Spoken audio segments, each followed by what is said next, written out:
쇼! 안녕하세요.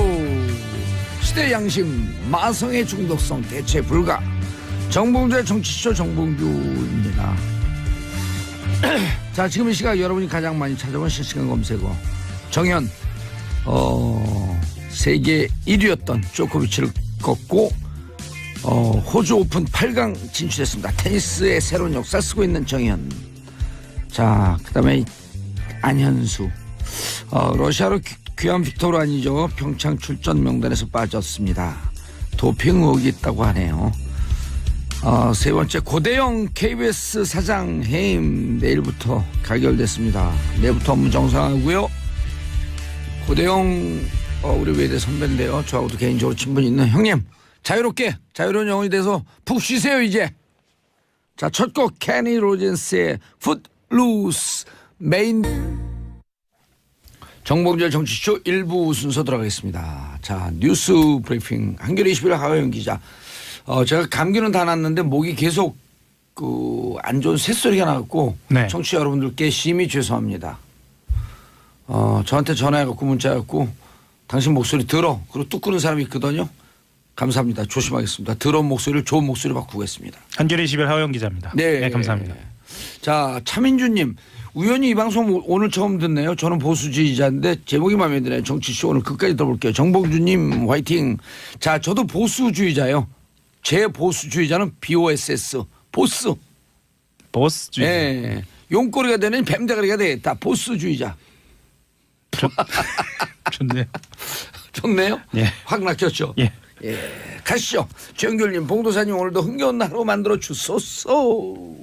감사합니다. 자, 오늘 화나는 기사 떴어요. 네.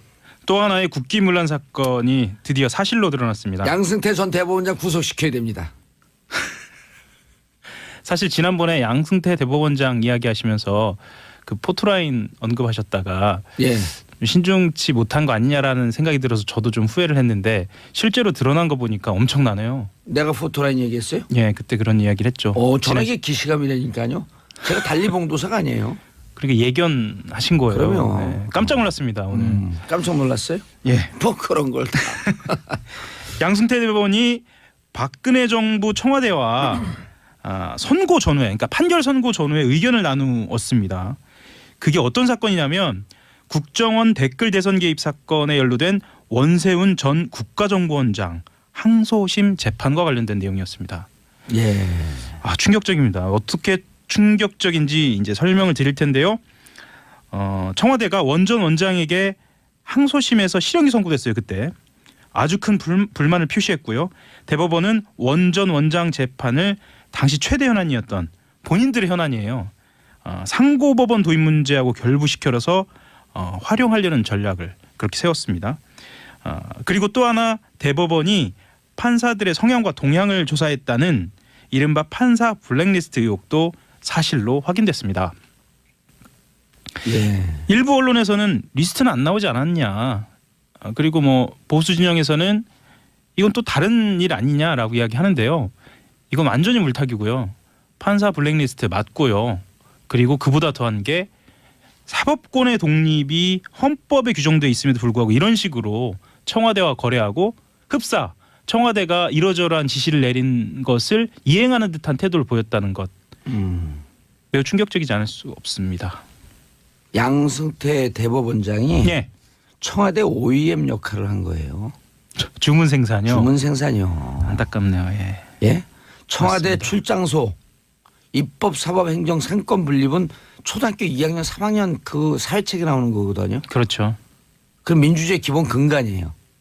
그럼 행정부에서 이래라 저래라 하면은 당신들 이게 사법부 분리돼 있는데 지금 뭐 하는 거냐?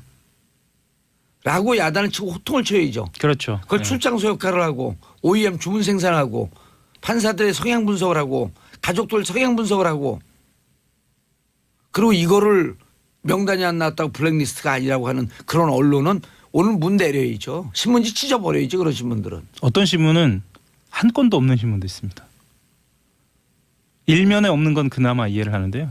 기사를 안 썼어야 해. 네. 그런 신문 찢어버려요 그냥. 저는 그것도 같은 기자지만 좀 예. 충격적이었습니다. 특히나 우병우 전 민정수석의 그늘이 아주 짙게 보이는데요. 그 대목 설명을 드리면 우병우 전 민정수석이 사법부에 큰 불만을 표시했다. 뭐 이런 내용도 들어가 있고요. 민정수석이요? 예. 우 전 수석이 상고심이 조속히 진행되길 희망하고 있다.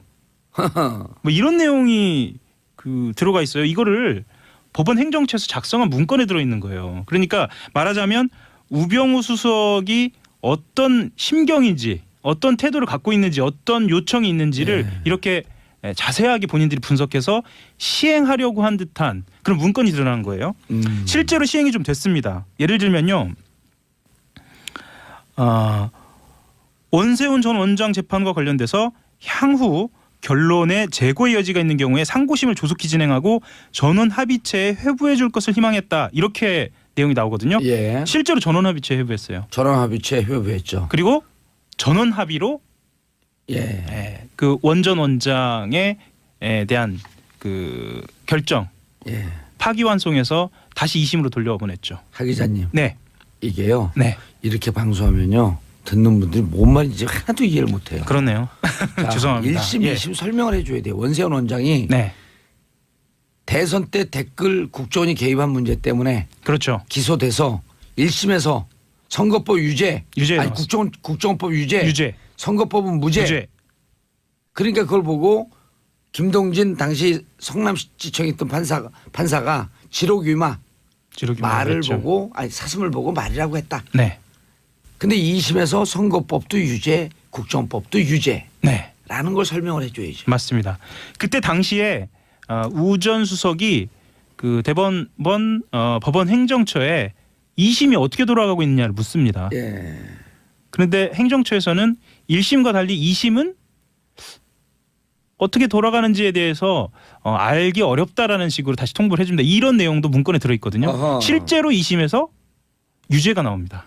그렇죠. 2심 판사는 아무에게도 얘기하지 않고 딱 가린 상태에서 그렇죠. 비밀스럽게 그렇게 비밀로 해야 되는 거죠. 그럼요. 그건 당연한 거예요. 그게 비밀이 아니고요. 그게 원래 원칙입니다. 그렇기도 하고요. 실제로 법원행정처는 상고심에 올라왔을 때, 그러니까 3심에서도 이제 3심 이야기를 좀 하면은요. 3심에서도 이게 과연 우리가 무죄나 파기환송을 할 수 있을까라는 의구심을 스스로도 나타냅니다.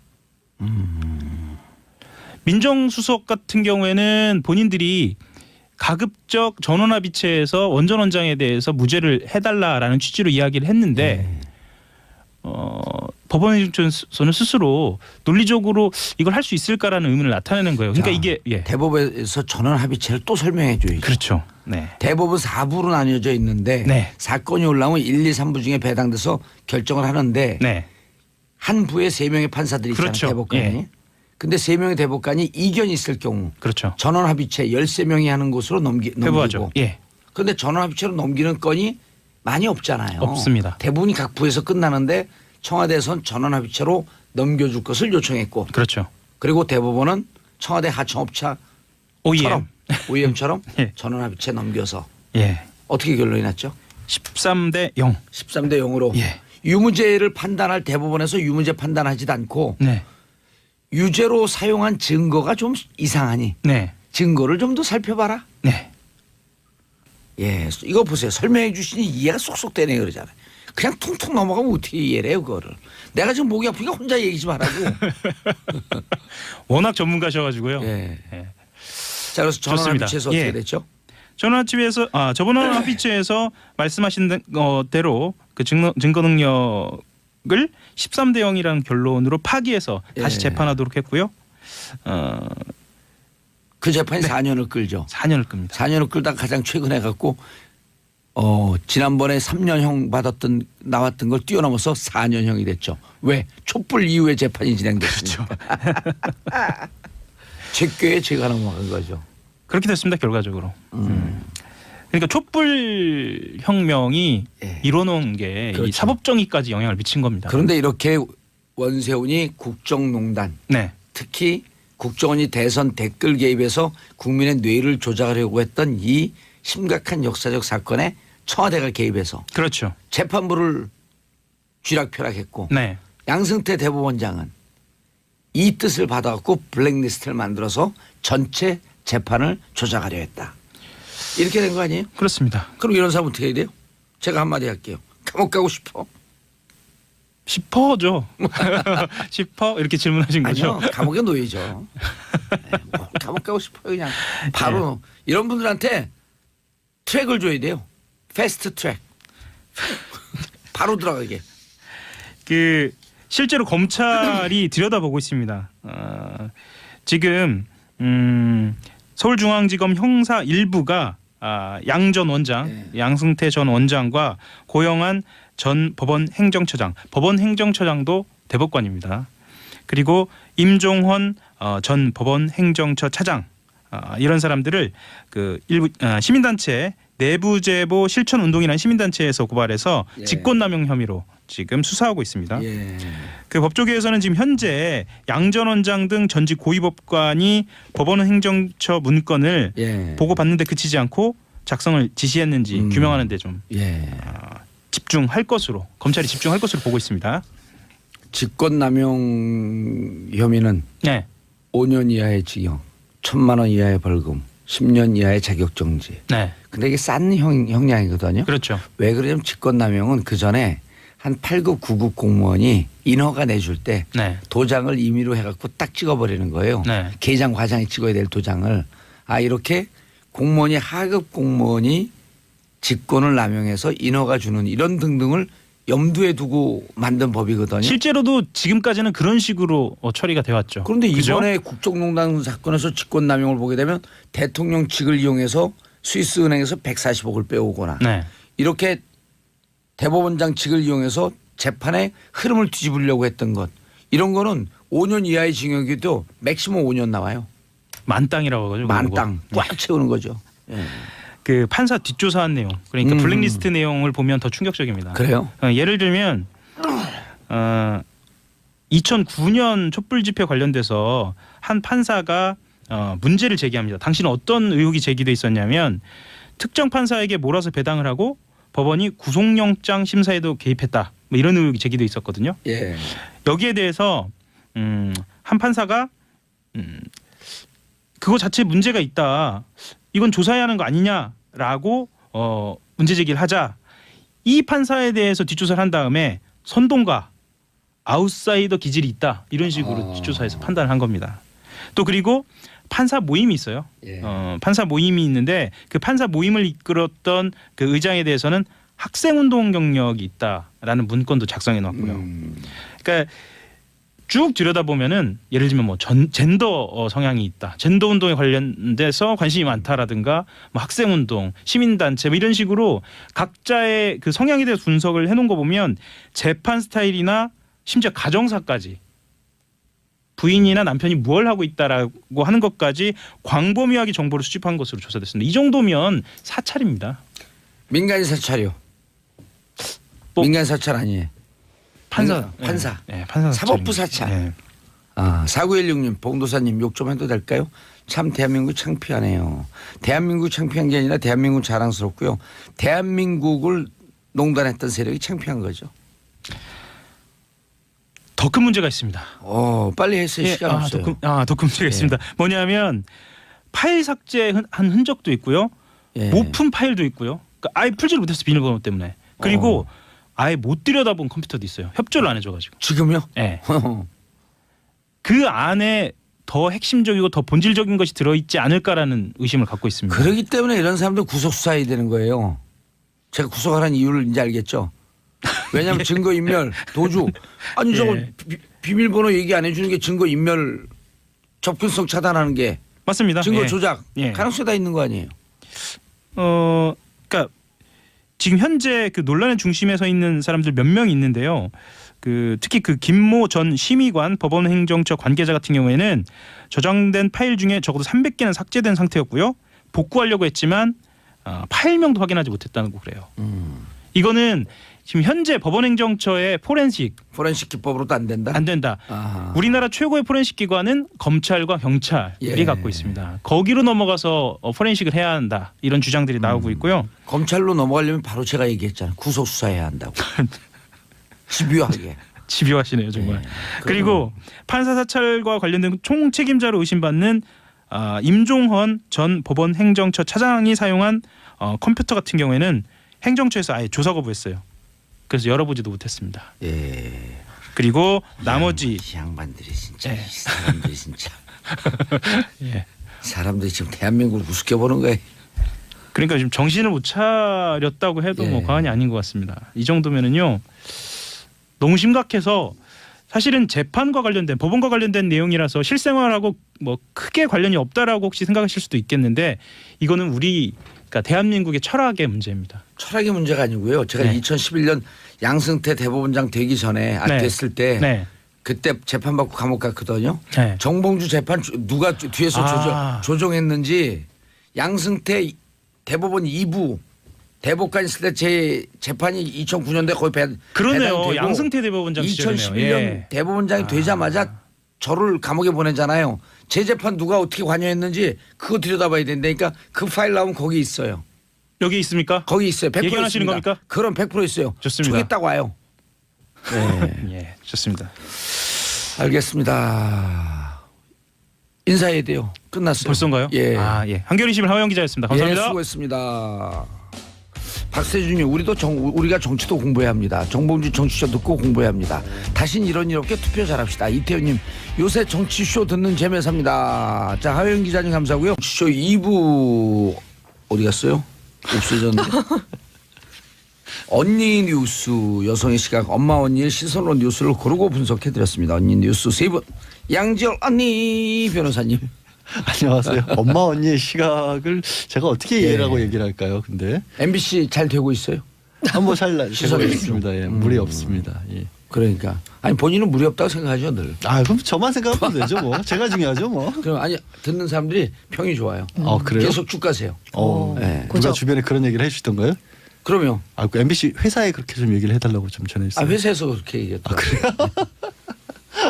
자, 고란 중앙일보 기자님 고란 사이 해야 되는데 목이 안 좋아요.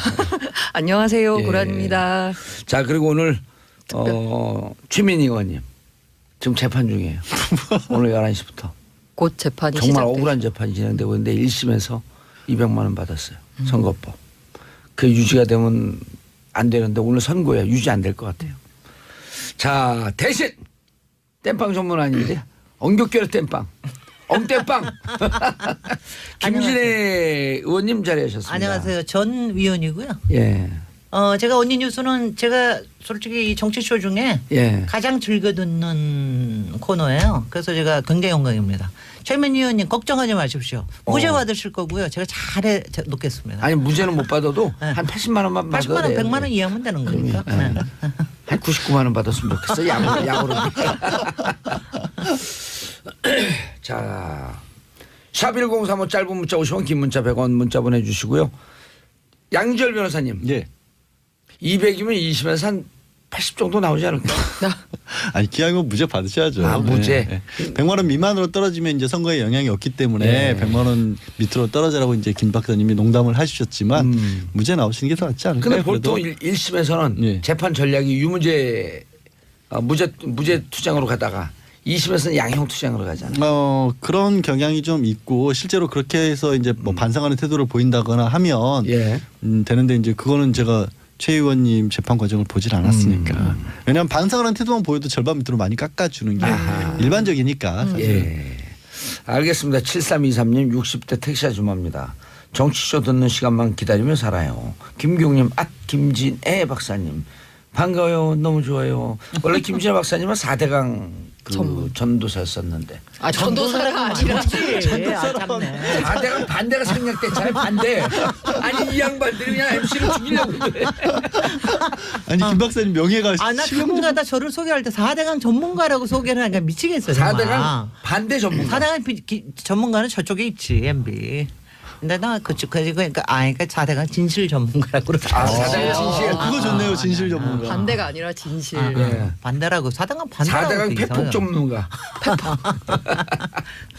자, 첫 번째 뉴스. 네. 만사형통 이상득 전 의원까지. 네. 클라스 20반 난리 났어요. 그러게요. 그러니까 이명박 전 대통령 관련 수사를 하고 있는 검찰이 어제는 이상득 전 의원의 형이죠, 친형이죠, 의원의 여의도 사무실하고 자택을 압수수색을 했습니다. 이제 사무실에서는 컴퓨터 하드디스크 같은 걸 가지고 갔는데 좀 이상하죠. 1억 원 가량을 국정원 특수활동비를 형님도 받았다라는 얘기가 나오고 있는 거예요. 돈이 막 늘어나네. 돈이 늘어나고 있기도 하고, 그러니까 박 전 대통령과 비교를 좀 하면 박근혜 전 대통령 같은 경우에는 본인만 받아서 본인 최측근들만 나눠 썼다라는 얘기인데 지금 이명박 전 대통령은 돈이 막 이상하게 늘어나고 있어요.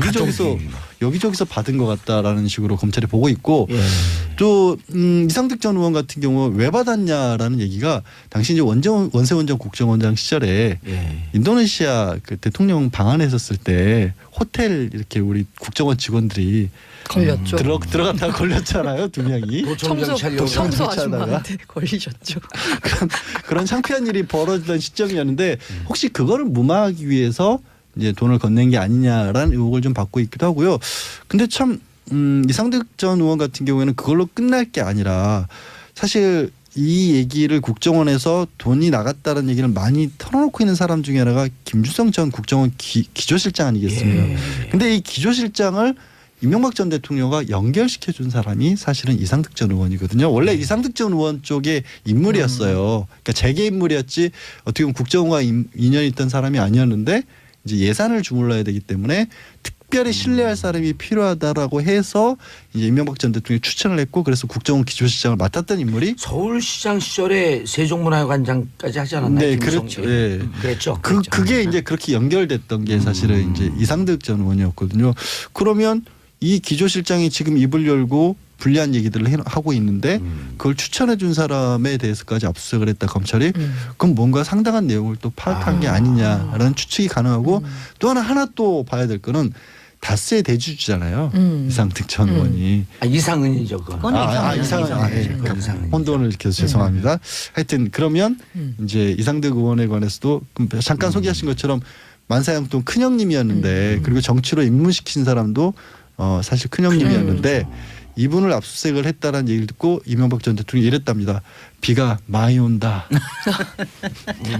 비가 많이 온다. 네. 그 친구에서 봤던 얘기인데 그런 말 했던 사람이 친구에서는 영화 말 끝 무렵에 별로 안 좋은 결과를 끝났는데. 또 그렇게까지 연결하셨어요. 자, 김진애 의원님. 네. 18대 때 이상득 의원과 네, 함께 같이 의정생활했죠. 있었죠. 뭐 이렇게 부딪히는 일은 없었죠? 뭐 좀 있었습니다.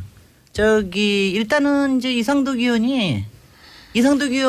개인은 아니고 이상득 의원 아들이 저를 명예훼손으로 고소를 했어요. 그 지하철 9호선과 맥커리 그 연루에 대해서 제가 라디오 인터뷰하면서 명예훼손했다고 그래서 그래서 제가 명예훼손 고소당했었습니다. 이상득 물론 무죄 받았죠. 그 이상득 그 의원의 아들이 아들. 맥쿼리 자산운용 대표였었거든요. 네. 대표까지는 아니고 이제 임원 중에 하나였는데, 근데 이제 거기가 그 이너서클에서 연루가 돼가지고 실제로 서울시 이명박 서울시장 시절에 그걸 땄고 나중에 그 지하철 임금 인상한다고 그래가지고 그거 가지고 얘기하다가 그냥 걸려가지고 제가 좀 고생 좀 했고요. 이상득 의원의 아들은 무슨 형이에요? 시형이. 아, 거기도 이시형 아니야, 이지형이다. 이지형. 이명박 대통령의 전 이시형은 대통령 아들이 이시형. 그다음에 지형. 이상의 아들이 이동형. 네. 그다음에 지형. 네. 지형. 네.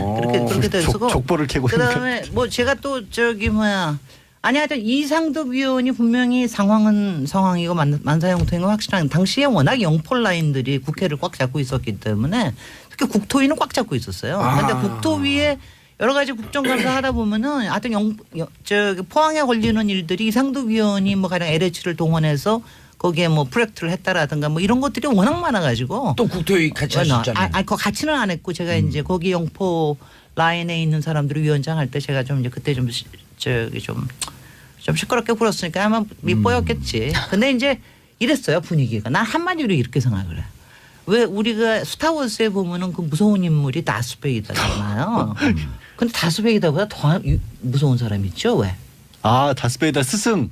그 뒤에 위에 있는 사람 황제 엠퍼러라는 사람. 나는 그 사람은 뭐 딱 엠퍼러 같더라고. 이상득 씨만 보면 보면은 왜냐하면 본회의장이나 이런 거에 키도 커요 이 양반이. 근데 이 양반이 딱 나오면은 일단 발을 거의 안 해. 눈으로만 이렇게 싹싹싹 하는 주변이 이렇게 싹 저기 하는 거 있잖아요. 분위기가 막 이렇게 왜 있잖아요. 소름과 사악한 기운이 이렇게 막 번지는 그런 느낌이었어요. 오, 악의 포스가 아니 그런 포스 악의 포스가 느껴요. 아니 그래서 제가 굉장히 뭐냐면 제가 18대 하면서 항상 신경이 쓰였던 게 이상한 위원의 그 악의 포스와 그다음에 그 박근혜 위원을 모시는 주변에 그 호위무사들이 난리치는 꼴, 그러면서 지냈습니다. 하여튼 하여튼 나는 그 악의 포스에 하여튼 밀리지는 않았으니까 다행이에요. 그럼 저 박사님의 레아 공주 맞서 싸우는 꿈에서나마. 약간 저한테 깜짝 놀랐어. 왜요? 맞서 싸우셨으니까. 그 저기 뭐야. 하여튼간에 포스가 대단한 양반이에요. 그런데 지금 이제 가족 얘기가 나오는데 네. 자 그다음에 희중 김희중 네. 씨 1부속실장이 어제는 우리가 주요하게 김윤옥 씨한테 돈이 직접 건네졌다. 네. 그러니까 이 부속실을 통하지 않고 관저에 직접 갖다 줬고 관저에 있는 행정관에게 전해줬다. 근데 행정관은 대제신문에서 난 받은 적 없다. 그래서 우리가 그랬어요. 그럼 김희중은 귀신을 갖다 줬다. 아니 행정관도 일부 돈을 받은 것 자체는 인정까지는 했어요. 인정했어요? 또 또 바뀌었어요? 그러니까 그걸 뭐 전달했다, 김희중 부속실장으로 또 받았다 이런 자세한 얘기는 아니고 돈을 일부 받았다. 얼마인지는 모르는데 환전한 달러를 봉투에 넣은 걸 받았다라는 얘기까지. 누구로부터도 얘기 안 하고요? 그것까지 지금 제가 아마 그게 누구한테 받았는지는 기억이 안 난다고 했나? 청와대 일부속실장이 거의 택배원 수준이네. 누가 준지 몰라요. 그냥 돈 주고 가면. 근데 김우정 비서실장이 계속해서 뭐 정도원 전 의원에 따르면 예. 사실은 김백준 총무기획관보다도 더 옆에서 오랫동안 뭐 이명박 전 대통령을 모셨으니까 사실은 그 내용을 훨씬 더 잘한다라고 정전 의원은 그렇게 주장을 하고 있잖아요. 그걸 이렇게 얘기하면 돼요. 대백준 소희중. 큰 돈은 백준이만 주고 그다음 작은 돈은 희중이만 줬다 그랬고 그 내부에서 대백준 소희중. 근데 이제 김희중 부속실장 얘기를 제가 꺼낸 이유는 뭐냐면 김희중 비서실장이 그럼 왜 돌아서느냐를 얘기를 많이 했었을 때 개인적인 어떤 좀 배신감. 신뢰가 배신감 이런 것 때문이라는 얘기를 했었는데 김희중 부서실장은 그렇게 얘기를 안 하고 내가 검찰에 가봤더니 워낙 증거 관계가 탄탄하게 쌓여 있어서 말을 내가 어떻게 부인할 수가 없었다는 얘기를 했거든요. 그래서 이제 주변에서도 그 아까 지금 이상득 전 의원 압수수색 한 것도 사실 지금 시점에 사무실에서 뭘 찾겠다고 했겠느냐. 이거는 확인 작업이다라는 게 좀 시각이 더 많은 것 같아요. 조금 의외였어요. 왜냐하면 지금 이제 뭐 그 특활비 문제뿐만이 아니라 지금 민간인 사찰에 관련돼서 돈이 쓰여진 건 거의 확실한 것 같다 그랬는데 여기서 왜 이상득이 나오나. 이상득 의원하고 무슨 고리가 있어가지고 그러나. 그래서 지금 뭐 얘긴즉슨 특활비만이 아니라 다른 또 무슨 소스 돈이 나온 소스가 또 뭐가 나온 게 아닌가 뭐 이런 추측도 가능할 것 같긴 해요. 예, 추측이고 이제 지금 김주성 이분이 사람들이 김주성을 그 저쪽 이제 보수진영에서 얘기할 때 무슨 허접한 말단 직원처럼 얘기하고 이 말단 직원이 무슨 가족들과 무슨 관계가 있고 대통령하고 무슨 독대하냐 아유, 이렇게 하는데 이분이요 한화 이상득 있을 때 이분이 부회장 출신이에요. 부회장이 허접한 직업이에요? 그 세종문화회관 관장 출신이에요. 그리고 국정원 기조실장은 국정원의 투탑이에요. 그럼요. 그래서 국정원장이 대통령에 직보하지 않거나 그럴 때 직원과 직보로 서수만 1대1 독대가 가능한 게 비일비재하게 할 수 있는 자리예요. 그렇게 하게끔 하기 위해서 기조실장을 서로 계보가 좀 다른 사람을 넣는 거거든요. 상호 견제하라고. 근데 보수진영에서는 특히 뭐 저기 자유한국당에서 건방지게 기조실장이 어떻게 대통령하고 독대를 하냐고. 그 건방진 기조실장이요. 국정원 이제 계속되고 있는 게 특수활동비 문제잖아요. 국정원 특수활동비 4천억에서 5천억인데 그 예산이 전부 특수활동비라는 딱 한 항목으로 묶여 있습니다. 그리고 그거를 다 편성하고 집행할 수 있는 권한을 가진 게 기조실장이에요. 4천억 주무르면은 건방진 사람 아무것도 아닌 사람인가요? 그리고 김성호 법무부 장관이 참여정부 마지막 법무장관이 국정원으로 가거든요. 그 2008년도에 국정원장을 하는데 참여정부 시절에 임명했으니까 쳐내야 될 거 아니에요. 그거 쳐낸 장본인이 김주성 실장이에요. 국정원장은 목을 쳐요. 그다음에 지금 이제 중요한 게 뭐냐면 2010년 9월까지 하거든 김주성 실장이. 근데 검찰이 그 다음에 기조실장 모경만까지 보고 있어요. 근데 이분이 2010년 9월서부터 2012년까지 또 기조실장을 하거든요. 원래 정권 후반부에 더 극성을 부리거든. 돈이. Money is big. 다들 근데 더러워. 여기- 구질구질하고 주작하고 입에 담고. 우리 김진애 의원님 표정 보니까 진짜 더러움을 확 난 느꼈어. 정말 뭐냐면 이렇게 추잡스럽다는 느낌이 뭐냐면은요. 난 박근혜 때도 그랬어요. 나는 돈에 대해서 이렇게 어디다 갖다 주라 지시는 했을 줄 알았어. 뭐 그럴 수는 있지만 설마 직접. 자기가 직접 손을 대지라고 생각을 안 했는데 그거 뭐 관저 앞에다까지 문 앞에까지 갖다 놨습니다. 이거는 뭐 그것도 아니고 완전히 관저로 들어갔다고 그러잖아. 왜냐면 정말 더러워. 옷값 내고. 더러워. 아니 근데 정말. 이걸 보면 그 국정원 특수활동비라는 게 제 목소리가 더럽다는 뜻은 아니죠. 그냥 쌈짓돈으로 생각하고 쓴 것 같다는 생각밖에 그러니까 이번이 안 들어요. 아직은 원래 의혹 그랬던 건지 단계지만 진짜. 이명박 전 대통령 당시에 더 상황이 더 심각했던 게 아니냐. 아까 초반에 말씀드린 것처럼 박 전 대통령은 철저하게 자기 개인 용도 아니면 자기 측근 관리용으로 일부만 직접 받아서 사용을 한 것 같은데 이명박 전 대통령 당시는 형이라든가 아니면 누가 참모라든가 이런 사람들이 직접 받아서 집행한 내역이 나오거든요. 그럼 김진모 전 비서관 같은 경우도 본인이 직접 5천만 원 받아가지고 전달해줬다는 거 아니겠어요? 그러면 글자 그대로 지금 고 기자가 지적한 것처럼 쌈짓돈처럼 그냥 가져다 썼던 게 아니냐는 의혹을 지금 받고 있는 거죠. 그래서 이게 박근혜 의원은 기껏해야 어저께 나온 무슨 뭐 자기 자문 의사들한테 자문역 1억 의사들한테 정도. 1억 정도 내려 보냈다 뭐 이러는 거 같은 것도 그런데 지금 보면은 지금 이명박 정부 때 얘기를 보면은 입막음용으로 썼다는 그 공작비로 썼다는 거거든요. 그러니까 이거 그냥 특수공작비 맞네요. 그럼요. 그러니까 분명히 규모나 활용하는 방식 자체가 훨씬 더 조직적이고 조금 더 음모적이고 좀 그렇게 아니 보입니다. 어제 그 SNS를 봤더니 어떤 분이 이렇게 올렸어요. 국정원 특활비 검찰 포토라인 순서로 쭉 쓴 거예요. 신학수 전 총무비서관, 권재진 전 민정수석, 이상득 MB형, 김윤옥님 각하 가 되지 않을까 하는 발칙한 추정과 상상을 해봅니다. 이건 올린 사람이 여기 이름이 있어요. 정봉주. 네. 그런데 목욕만까지 하면 이거 심각. 그리고 이게 금맥을 캐는 것 같아요, 의원님. 네. 점점 돈이 커져. 그러니까. 근데 우리가 4개월 전에 제보 받았을 때는요. 네. 수십억 단위였었어요. 아. 그리고 우리가 지금 제보 받은 그 내용 그대로 가고 있어요. 이게 이제 해외로 갑니다. 아니, 제보 받은 내용에 따르면. 근데 해외로 가는 거 순간에 그래서 그다음에 저 김희중 씨가 검찰에 들어가니까 워낙 탄탄하게 가지고 있다. 그렇죠. 이거 탄탄하게 갖고 있다 그랬는데 김희중 씨도 그러고 김주성 씨 같은 경우도 국고 손실죄거든요. 이게 자기가 빼돌렸으면 국고 손실죄가 무지하게 큰 형이에요. 10년 이상이 가능하죠. 1억 원 이상일 경우에. 10년 이상의 무기징역이에요. 예? 그럼 그거를 벗어나기 위해서는 할 수 있는 내가 한 방법은 게 아니다. 그러면 본인이 누군가의 지시를 누군가의 하는 지시에 거죠. 따라서 어쩔 수 없이 빼왔다라는 얘기를 할 수밖에 아니 없는 뭐 빼온 게 상황이죠. 아니라 누구의 지시에 의해서 난 집행했다. 어. 이게 특별 활동인 줄 알았다. 왜? 그분이 지시했기 때문에. 그렇게 빠져나가야 되거든.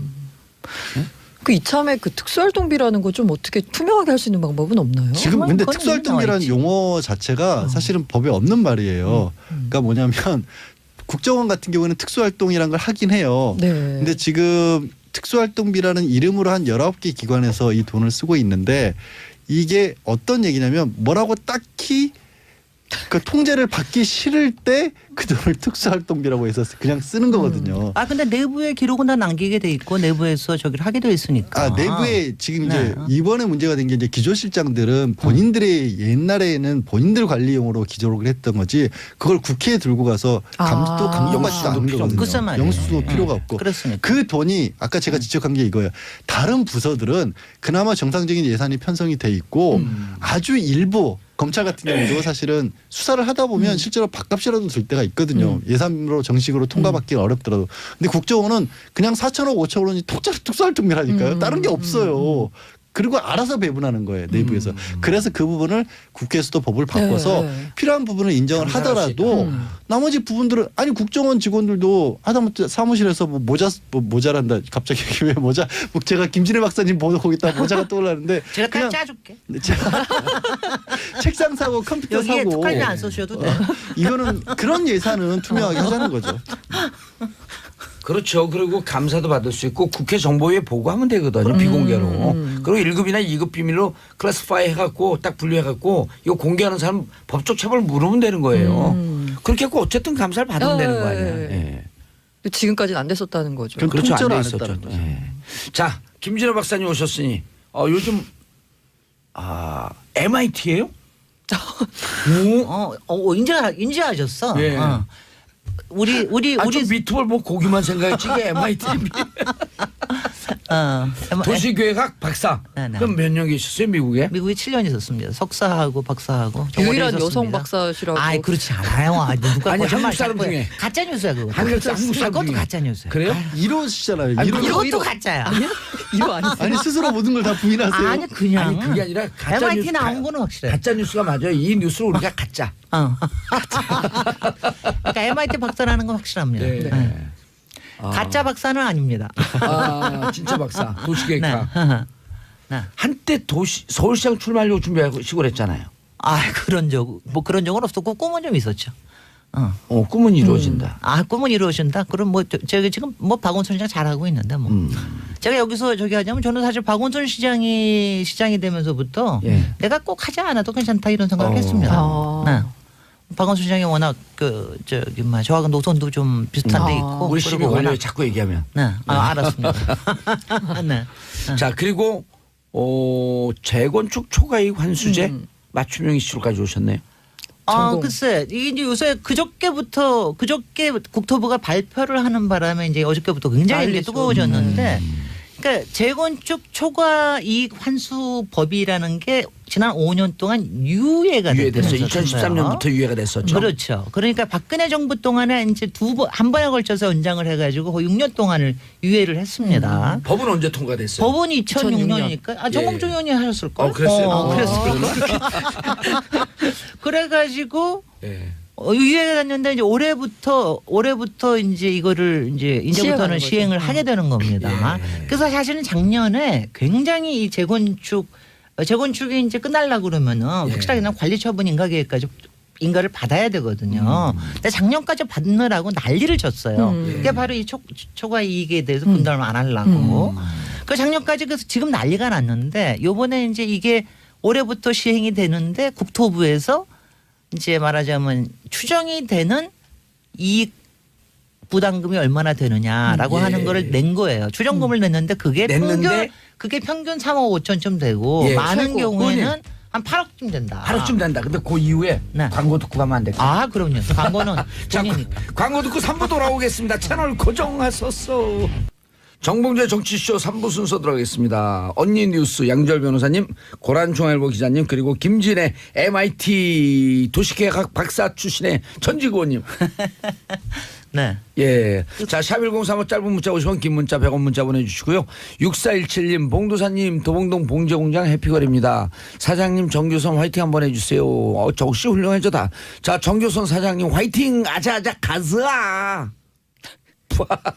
한동현님, 김진아 박사님 팬입니다. 자주 나와주세요. 끝날 땐 안녕하면서 인사하실 거죠? 예, 그럼 최민희 의원님은 어디 가죠? 최민희 의원님도 먹고 살아야죠. 1686 김진아 박사님, 양 변호사님, 고란 기자님, 봉도사님 모두 너무 좋아요. 자, 초과이익 환수제. 네. 그래가지고 이제 그거에 대해서 사실은 이제 이걸 예측해가지고 발표해 주는 거를 국토부가 하는 바람에 예. 평균 3억 5천이다. 많은 데는 한 8억까지도 된다. 김진애 의원님, 이렇게 얘기를 아주 했으니까. 궁금한 원점적 질문. 네. 초과이익 환수제란 뭐죠? 이건 뭐냐면 재건축이라고 하는 거는 예. 통상적으로는 민간이 가지고 있는 아파트 단지를 다시 짓는 거 아니에요. 예. 그러면 이게 이제 보통 한 5층에서 막 25층, 30층 이렇게 지으니까 수익이 남네. 엄청나게 수익이 남고 그다음에 또 하나는 수익이 나면서 주변의 아파트 값이나 집값을 막 끌어올리는 이런 또 부작용도 있어요. 부동산 투기붐의 네, 원점이 원흉이 되는. 되기도 한다. 그렇기 때문에 그럼 거기서 나오는 이익을 좀 공공으로 환수를 해야 되겠다. 그래서 우리 봉도사님께서 참가를 하셔가지고 2006년에 법안을 만들었습니다. 법은 좋은 법이네요. 법은 이제 상당히 공익적인 법이죠. 예.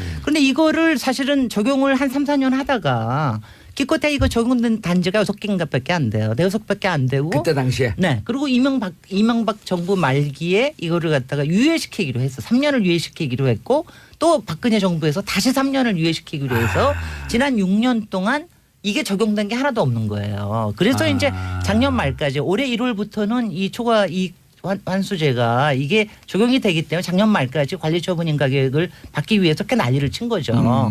그런데 이게 그러니까 저는 이제 이게 제가 지금 문재인 정부가 솔직히 이명박근혜 정부에서 뭐 있지 않습니까? 뭐 해놓은 많은 것들을 지금 이제 뒤처리를 하느라고 네, 무지무지 힘든데. 쌓아놓은. 네. 근데 그 중에 하나예요. 그 중에 저는 이걸 하나라고 봅니다. 왜냐하면 지금 조금 이따 이제 강남 집값 상승 얘기도 하겠지만 이것도 아파트 때문에 올라가는 건데 그게 사실은 재건축 때문에 올라가는 급등하는 원인 중에 하나가 재건축이거든요. 작년 말에 너무 많은 게 쏟아진 거예요. 그러다 보니까 이제 시장이 좀 움직이기 시작을 한 거죠. 그래서 지금 올라갔는데 지금 이 상황에서 이제 정부는 김현미 국토부 장관은 이제 여러 가지 걱정이 되잖아요. 왜냐하면 강남 집값은 사실 그거 하나로 봐도 아무 문제 아니 맨하탄의 집값 오른다고 나하고 아무 상관없잖아요, 솔직히. 그런데 문제는 우리나라는 그렇게 큰 시장이 아니기 때문에 강남에서 집값이 오르면 이게 용산, 뭐 마포, 뭐 목동 이렇게 가면서 그다음에 주변 집값을 오르게 한단 말이죠. 부산 센텀도 올라요. 그럼요.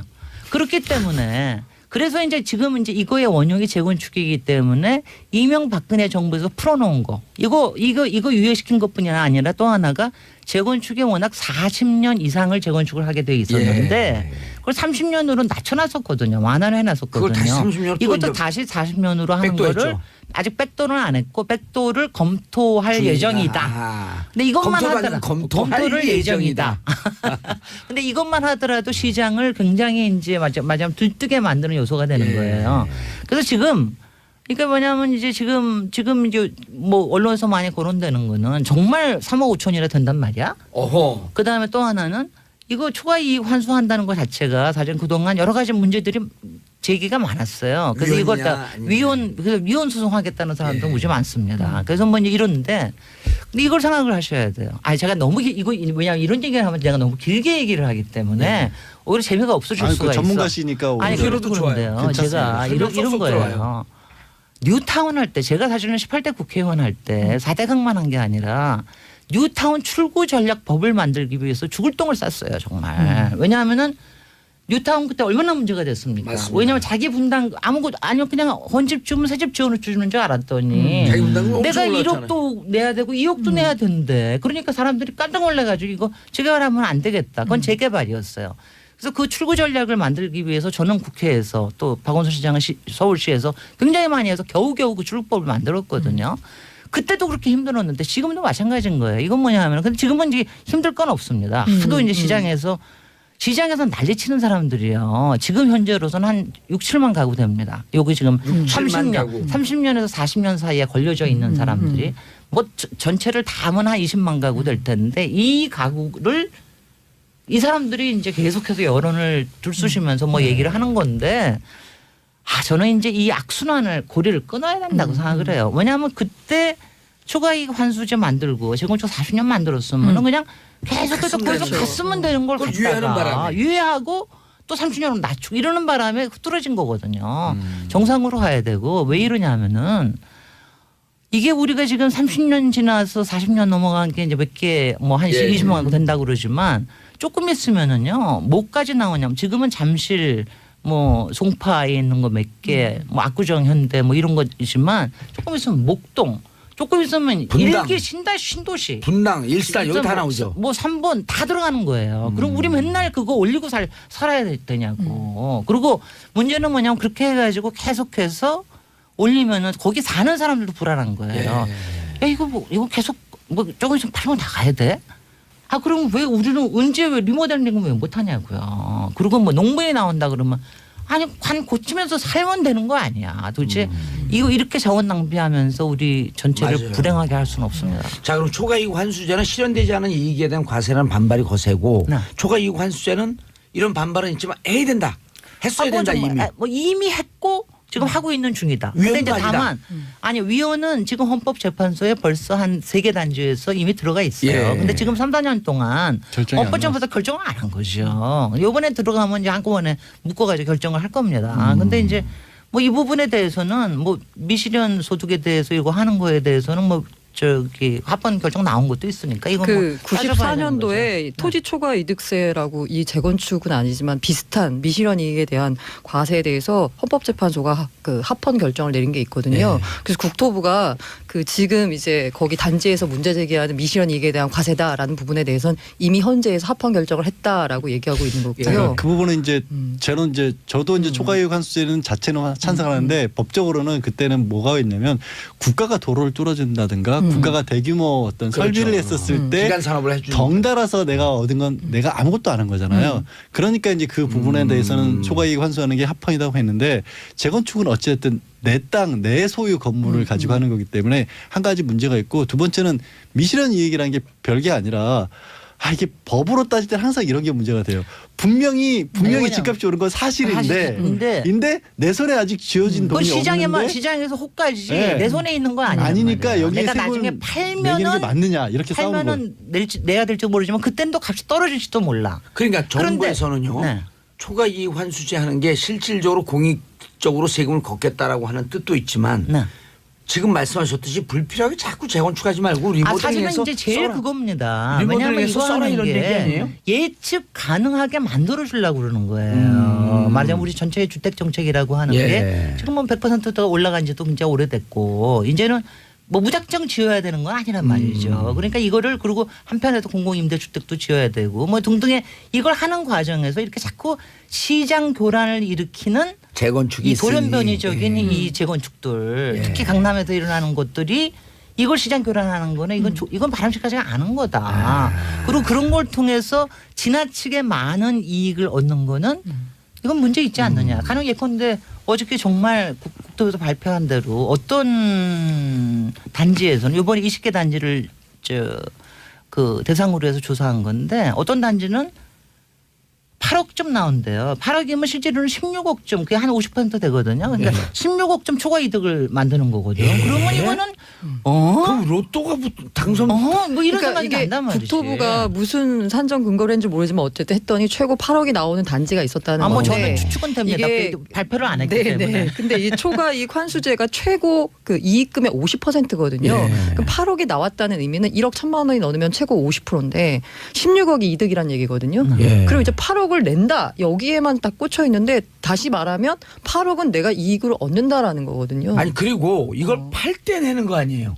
안 팔고 가만히 갖고 있으면 들어갈 때 냅니다. 네. 자기가 그걸 취득을 할 때 마지막에 취득할 저거 때. 내가 취득을 할 때 내야 되는 거니까 오. 여태까지는 그걸 이제 대개 매몰 비용이라고 생각해서 보통 기껏해야 뭐 한 몇천만 원 나왔어요. 예. 여태까지 6개 사례를 보면은 그럼 그것도 안 내셨지만 그거 내면은 대개 집값이 더 많이 올라 있으니까 그 정도는 그냥 세금으로 치자 이런 정도로 생각을 했는데 이게 몇 억쯤 된다 그러면은 고민을 되는 거죠. 근데 이제 이걸 생각하셔야 되는 게 제가 아까 뉴타운도 얘기했지만 뉴타운의 자기 분담금이 2억 넘어가고 3억 되고 막 이런다고 생각하면 일단은 안 하죠. 이거 좀 생각해봐야 되는 거 아니야 이러잖아요. 마찬가지로 재건축도 이런 좀 어느 만큼의 억제 장치가 있어야 우리 전체에 무분별하게 하지 않는다. 무분별하게 하지 않고 이거를 잘 활용해서 쓸 수 있는 것도 생각하게 된다. 라고 그리고 시장을 너무 교란시키지 않을 수가 있다. 질문. 네.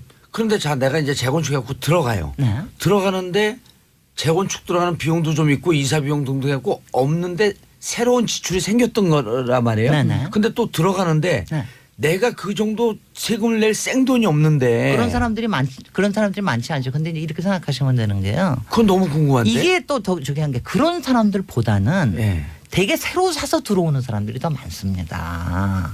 그러니까 자기가 사가지고 오는 사람들은 거기서도 왜 뉴타운 할 때 자기 왜 그렇죠. 있는데 하는 사람이 10% 20%밖에 안 된다고 외부에서 그러잖아요. 들어오는 게 70%가 넘는데 딴 사람들이 딴 돈을 가지고 부동산 시장에 여러 가지를 감당을 하면서 들어오는 사람들이 대부분이에요. 그래서 약간 이게 정책적인 건데 이렇게 딱 규정을 정해놓고 나니까 일종의 피해자가 발생을 하는 거예요. 그래서 이제 정부가 파리 부동산 대책을 발표할 때도 몇 가지 이제 예외를 계속 이렇게 뒀었거든요. 그래서 지금 나오는 문제가 대표적인 케이스가 이게 뭐 많진 않겠지만 40년을 거기서 그냥 사신 할아버지인 거예요.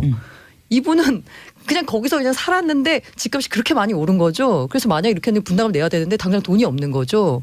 그걸 묻는 거예요 제가. 네, 네. 바로 그겁니다. 네. 그러면 이제 또 이렇게 얘기할 수 있죠. 팔고 나가면 되잖아 라고 얘기했는데 이제 이분 입장에서는 40년 자기 거기 그렇죠. 경제공동체하고 내가 살았는데. 저소득층이 사는 거나 나랑 다를 게 뭐 있냐. 나도 내가 살던 동네에 살고 싶다. 그러니까 아니 그런 라고 그 이제 실질적으로 그런 거기 분들도 조기 있는 축구에 거죠. 거기 네. 배드민턴 맞아요. 그런 이제 케이스가 있는 거고 또 아까 말한 대로 이게 환수금을 산정을 하는데 이게 조합원별로 언제 들어갔냐 시점에 따라서 내가 얻는 이득이 16억이 아니라 어떤 사람은 2억밖에 못 얻을 수도 있고 하거든요. 아 그거는 계산하는 식이 좀 있어요. 그래서 그거는 계산하는 그- 식이 있어서 그렇죠. 다 저는 일괄되게 이제 일괄되게 좀 파고를 내는 건 아니지. 세부적으로 지금 얘기하신 대로 그런 문제들 예전에 우리가 종부세 문제도 그런 거를 좀 세련되게 하질 못해서 네, 여러 가지 좀 있었는데 정교하게 짰으면 이번엔 조금 좋겠어요. 정교하게 짤 필요가 있습니다. 김은미 장관님 컨투.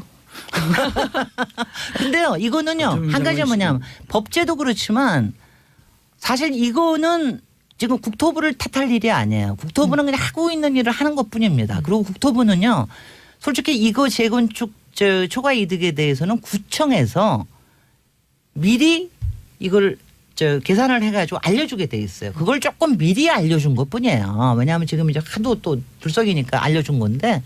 그러니까 그게 한 6개월 뒤에는 꼭 알려지게 돼 있거든요. 그래서 그때 있을 일을 미리 김현미 장관이 좀 이제 재건축 때문에 여러 가지 고심이 되니까 뭐 그렇죠. 미리 얘기한 알려줘서 거죠. 네. 무작정 재건축하는 게 능사가 아니다. 이 얘기를 한 거 아니에요? 제가 저거 하는 거는 저는 주민들보다도 이런 거 할 때는 솔직히는 언론하고 그다음에는 부동산 하든 간에 부동산에 달려 있는 것들이 얼마나 많습니까? 근데 저는 우리나라의 주택 정책이 항상 이 부동산 때문에 우리가 이런 거예요. 항상 대형 건설사 시행사들 일거리 만들어 주느라고 정책을 자꾸 홀드하고 또 만들고 또 풀어주고 이런 짓을 하면 안 됩니다. 이제는. 그리고 정말. 지금 이 부동산 초과 이익 환수제도 네. 2013년부터 6년 동안 유예한 게 더 문제였었다. 그럼요. 그렇게 했으면 사람들이 이렇게 점증적으로 들어오니까. 네. 근데 느닷없이 정권 바뀌니까 이 정권의 실종인 것처럼 훅 들어오니까. 글쎄 말이죠. 아니 하도 뉴스가 많아서 이제 묻혀서 그런 거지. 사실 알고 있는 다들 있는데. 근데 이제 이게 하는 게 지금 이제 40년 하고 여러 가지 생각을 해가지고 그러니까 조금 속도 조절을 할 필요는 있어요. 작년에 재건축 물량이 갑자기 늘어난 것도 이것도 사실은 이제 이거 북한 초과 영향 이익. 예. 아니에요. 근데 그것 때문에 지금 교란된 게 있거든. 알겠습니다. 네. 김신영 의원님 네. 너무 재밌는데 네. 고란 기자도 먹고 살아야 돼요. 그럼. 사실 이거 제가 지금 하려는 얘기도 이것도 강남 집값 얘기예요. 예. 그래서 이제 강남 집값이 왜 비쌀까? 왜 비싸다고 생각하세요? 저는 그 한때 대치동에서 학원까지 했거든요. 아니 그렇죠. 학원. 그러니까 지금은 수요 공급 뭐 부족의 문제가 아니라 이건 프리미엄 문제입니다. 그렇죠. 이제 공급 물량이 쏟아지고 있잖아요. 네네. 지금. 그건 내년에 아니 뭐 30만 호예요. 지금도 모자라기도 모자라지만 강남은 모자라요. 강남은 강남 모자라요. 모자라지만 프리미엄 때문에 많습니다. 네. 그리고 강남은 그 공급은 뭐 모자른 것도 있고 수요는 넘쳐나죠. 네. 그럼 그 수요가 어디서 나왔을까? 저는 가장 큰 수요는 바로 이 교육, 학군이라고 생각합니다. 학군. 자사고와 그래서 지금 하고 싶은 얘기가 특목고를 뭐냐면 없애니 강남 전입생이 그렇죠. 늘어났다. 이게 사실 그 자사고하고 외고 폐지 움직임이 났는데 이게 지금 뭐 하루 이틀 된 건 아니라 조희영 교육감이 2014년에 벌써 이렇게 자사고 외고를 이제 폐지를 하겠다라는 움직임을 보였고 실제로 그 보면은 그렇게 되니까 어떤 일이 벌어지냐니까 이제 자사고 외고 고등학교잖아요. 네. 그럼 이제 초등학교 때부터 그쪽에 있어야지 이걸 폐지하니까 강남에 있는 소위 8학군에 들어갈 수가 있는 거잖아요. 그러니까 초등학교, 중학생이 다른 지역은 줄어드는데 강남만 늘어나는 현상이 벌어지고 그러니까 있어요. 자사고하고 외고가 없어지니까 강남에 있는 8학군에 있는 그렇죠. 일반고를 일반고가 가야지. 올라가고 그렇죠. 일반고의 수준이 높아지고 또 그쪽에는 학원 사교육 환경이 좋으니 그렇죠. 예전에 이제 방학이 끝날 무렵에 네. 막 방학이 시작할 무렵에 네. 전학하느라고 그쪽으로 오거든요. 맞아요. 그래서 봤더니 실제로 지난 한 달 사이에 강남 대치동, 역삼동, 개포동 일대 아파트 전세값이 1억이 올랐답니다. 그럼요. 이게 1억 말이죠. 한 달 사이에. 이게 정말 물고 물리는 일인 게 이게 진짜 투자갭 때문에 사가지고 하는 사람들도 있지만 네. 수요가 또 전세 수요가 그렇게 많은 거예요. 그러니까 그거 끼고 올라가고 그다음에 그 2016년에 봤더니 강남하고 비강남권 초등학교별 학생 수 변화를 봤어요. 2015년 대비 2016년에 비강남권에는 5,445명이 줄었습니다. 이게 왜냐하면 줄죠. 저출산이니까 자연히 줄게 돼 있어요. 근데 강남은 910명이 되레 늘었습니다. 아. 이게 왜냐? 자사고 외고 폐지되니까 자사고 외고라고 하는 거는 파락군을 찾아온 거예요. 그렇죠. 그냥. 그 지역에 안 살아도 거기 그냥 가면 되거든요. 성적이 되거나 뭐 이렇게 되면. 그런데 이게 폐지되면 그럼 근처에 있는 학교를 가야 되는데 자기가 강남에 안 살면 근처에 있는 학교가 강남의 파락군보다는 떨어진다는 거죠. 소위 말하는 좋은 학교 진학률이. 그래서 실제로 봤어요. 2017학년도 서울대 합격자를 가장 많이 배출한 학교 10개의 고교 가운데 9개가 강남 3개구에 있었습니다. 아, 강남 서초 송. 딱 하나가 여기 목동에는 네. 양천구에 있는 고등학교가 딱 하나 있었고요. 네. 9개가 10개 중에 9개가 그랬는데 이 중에서 그 5개가 강남권에 위치한 자사고였거든요. 네. 그래서 여기 가운데 어떤 고등학교를 봤더니 신입생이 나온 중학교를 따져보니까 80개 정도가 됐어요. 이게 강남권에는 자사고다 보니까 다른 지역에서도 왔거든요. 그런데 이번에 이제 하는 게 뭐냐면 그 우선 선발제라고 있거든요. 예. 그러니까 자사고 외고는 일단 먼저 학생을 선발을 하고 그 지역에서 먼저 선발을 하고 나머지 학생들을 외부에서 끌어오는 거죠. 그렇게 아니요. 되는 건가요? 그러니까 자사고 외고가 먼저 선발하면 다른 지역에 사는 학생도 지원을 하는 거예요. 예. 그래서 만약에 되면 가고 떨어지면 그냥 나중에는 일반고에 가면 되는 거예요. 그래서 이번에 우선 선발 제도를 없애고 자사고와 일반고를 같은 날 선발하겠다. 그렇죠. 그러면 이게 뭐냐면 만약에 그 자사고 앞서서는 자사고에서 시험을 봐서 떨어지면 이제 일반고를 가는 거여서 만약에 자기가 자사고를 갈 수 있다 그러면 그냥 살면 됐었는데 이제 이게 같이 시험을 보는 거잖아요. 그러니까 자사고를 못 갈 수도 있는 거잖아요. 그러니까 강남으로 그러면 올린다. 기왕이면 좋은 학교가 몰려 있는 강남으로 가자. 라는 게 되는 거죠. 이게 사실 자사고 외고가 왜 이게 폐지를 하자라는 움직임이 나왔냐면 이게 고등학교를 서열화한다는 거거든요. 맞아요. 근데 서열이 돈으로 매겨지는 거잖아요. 이제 그러면. 그렇죠. 아니 일단 우선 선발 제도만 없어져도 자사고나 외고를 굳이 갈 이유가 없다. 왜냐하면 그 떨어지게 되면 더 안 좋은 학교로 가니까 맞아요. 처음부터 네. 그냥 자사고 외고 신청하지 않고 그냥 지역에 있는 좋은 학교를 가는 그냥 거죠. 좋은 그나마 학교. 괜찮다고 예, 그러는데. 그러니까 그런 게 강남 파락군에 몰려 있어, 강남 서초 송파에 몰려 있으니 그쪽으로 가고, 그렇죠. 그도 안 되면 목동으로 가고, 네. 그도 안 되면 분당으로 노원구에 가고. 있는 분당으로 가거나 노원구에 있는 은행 사거리 쪽으로 또 가고, 그렇죠. 이런 데들이 대체로 학교도 좋지만 사교육 환경이 좋은 데들. 네.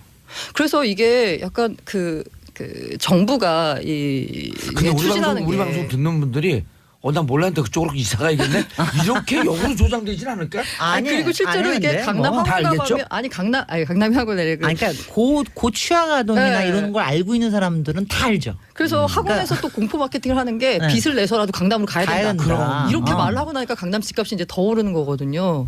그리고 이게 약간 아이러니인데 분명히 좋은 의도를 가지고 정책을 시행을 했는데 결과적으로는 약간 이상한 결과가 나오는 경우가 있거든요. 또 비슷한 게 뭐냐면 이 고교 내신 성취 평가제 이거를 절대 평가제로 한다는 거거든요. 그러니까 상대 평가 문제가 많아요. 이게 애들이 보면 내 친구를 내 경쟁자로 생각하는 거예요. 얘를 밟고 올라서야지 내가 1등급을 받을 수 있다는 거거든요. 그게 아니라 절대 평가는 모두 다 같이 공부를 해서 다 같이 90점을 맞았으면 다 90점이에요. 그래서 A 플러스 뭐 A, B 플러스 이런 그 학점제하고 비슷하게 되는 거죠. 네. 이렇게 근데 되면. 이게 문제가 뭐냐면 이렇게 하니까 강남의 그간에는 야 강남에 가가지고 상대 평가를 해서 바닥을 깔아주느니 그냥 딴데 좋은 데 일반인은 가서 딴데 내가 좋은 데 1등급 가서 받으면 1등 하는 게 1등급 받으면 더 좋다. 근데 이제 지금 강남에 이랬는데 가갖고 절대 평가하면은 다 그냥 90점 다 맞는데 A 플러스를 받고. 네. 받을 수 있으니. 근데 이제 또 무슨 문제가 되냐면 대학이 그러면 어떻게 하냐면 야 변별력이 맞아요. 없으니 우리 맞아요. 본고사 부활할래. 글쎄, 맞아요. 그 본고사 부활하면 해놓고 나니까 학원 좋은 또 강남으로 맞아요. 몰려. 맞아요. 이러니까 또 강남 집값이 오르는 거죠. 자 긴급 기록. 그러시지 말고 저기 대치동 저기 벗어나게 다들 근사한 데 가셔가지고 예. 학원가를 지방에다 오지 근사한 걸 만드시는 게 제일 좋겠는데. 방송에 그렇게 대요. 되면은. 자 긴급 재난 문자 오고 있습니다. 행정안전부가 오늘 9시 밤 9시 강원 수도권 등 중부 한파 경보를 내렸습니다. 노약자 외출 자제 건강 유의 동파 방지 화재 예방 등 피해 주의해 주시기 바라겠습니다. 긴급 재난 상황입니다. 자, 그래서 이 교육 문제는 사실 어떻게 풀어야 될지 정말 진짜 어려운데 문제가 이 교육 문제가 또 이 집값 문제하고도 또 연결이 되는 거라서 예. 연결돼 있습니다. 이게 어떻게 좀 잘 풀었으면 좋겠는데 국공립 대학을요. 국공립 대학을요. 뺑뺑이로 들어가면 됩니다.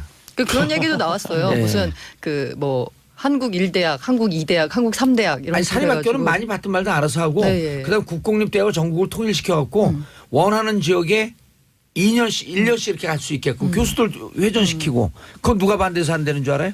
서울대. 그렇죠. 서울대 네. 입장에서는. 그리고 국공립 대학 그 출신 학생들을 공무원이나 공기관 뽑는데 우선 선발해 주면 돼요. 아, 풀어야 그러니까 너무 될지. 이렇게 모처럼 나오셨는데 답답 교육, 죽겠죠. 교육부 장관은 못 시키겠다 아무래도. 그러니까 이게 그 어떤 정책이 나와도 이게 분명히 수월성 교육을 원하는 수요가 있거든요. 예. 그런데 이거 문제를 어떻게 풀어야 될지 정말. 교육부 장관 안 시킬 테니까 걱정하지 마세요. 저도 애가 지금 커가고 있는데 저도 그냥 걱정을 안 하고 있는데 예. 저도 강남에 살고 싶다는 생각을 해본 적이 없거든요. 사실 거기 교통도 어디 사세요, 막히니까. 지금 현재 집 가까운 마포에 살고 있습니다. 회사 어. 가까운. 그런데 저 친구 중에 이제 중학교로 올라가는 친구가 있는데 마포에 사는 친구가 강남으로 이사를 심각하게 고민하더라고요. 근데 돈이 없으니까 강남은 못 가고 잠실 쪽 고민을 하고.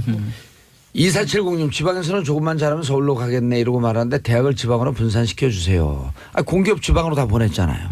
이것도 방법 중에 하나예요.